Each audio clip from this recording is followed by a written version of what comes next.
Good morning. How are you? What's your name? Good morning. Very good. My name is Tony Pelaez.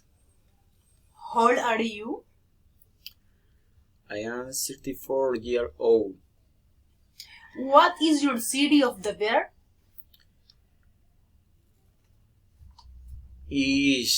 Was born in San Juan del Cesar, La Guajira. What is your marital status and occupation? My marital status is married. I have 3 children.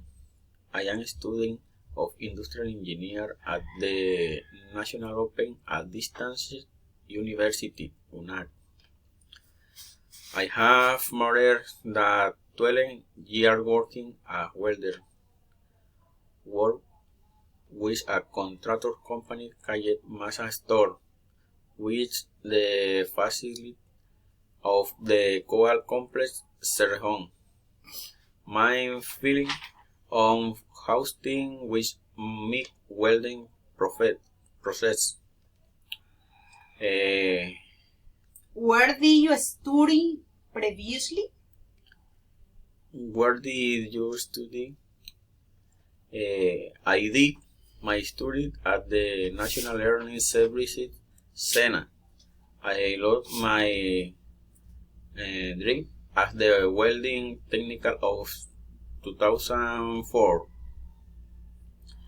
and professional career to my work. I am career big doing my job well. My weekend feedback we like to stream my experience in the TIC well process. Thank you. Thank you.